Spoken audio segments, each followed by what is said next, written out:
Markets have been in turmoil since the UK announced a tax cut over the weekend. It was seemingly a complete U-turn, especially from the Bank of England and its policy to raise interest rates and tighten the UK economy and head off inflation.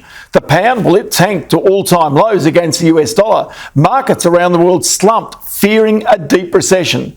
But early today, there was another surprise. The Bank of England said it will start buying bonds, or gilts as they're known, to pump even more money into the UK economy. B-Sky B's economics editor Ed Conway explains it. In a week of drama, a day of jeopardy. The UK now facing what looks increasingly like a financial crisis, with the Bank of England taking extraordinary steps to secure the plumbing of the economic system. We don't normally spend much time talking about long-dated government debt, for good reason. It's pretty dull. And it's dull because this is where pension funds put their money. But over the course of the past few days, it has been anything but dull. Since the Chancellor's statement on Friday, there's been a chain reaction running through that market, which the bank has detected was causing a run dynamic, a kind of wholesale version of what happened to Northern Rock. So they worked through the night and came up with an unprecedented package.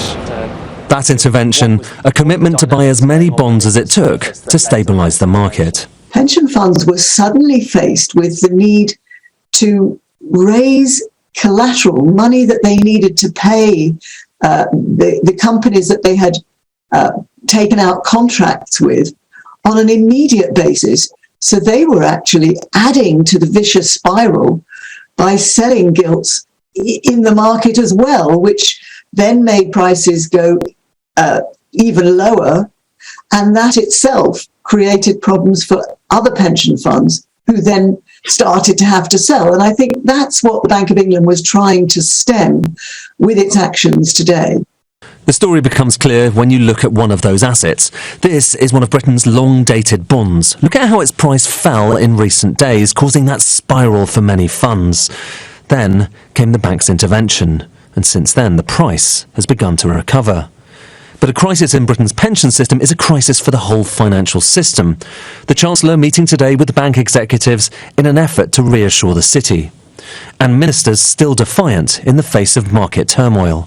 For a lot of people, they're looking at what's happening in financial markets and they see a storm, that started with that fiscal statement last Friday. Do you not take responsibility for that? No, we both know that we're seeing the same impacts of Putin's war in Ukraine cascading through things like the cost of energy, some of the supply side implications of that, and that's impacting every major economy. And just the same, every major economy, you're seeing interest rates going up as well. So as we go, not to the same degree as in the UK.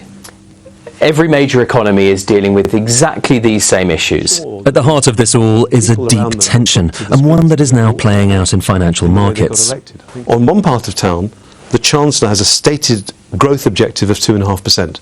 On the other part of town, the Bank of England's own view is that the growth potential of the UK economy is about 1% below that. That tension is now what we're seeing being resolved in financial markets.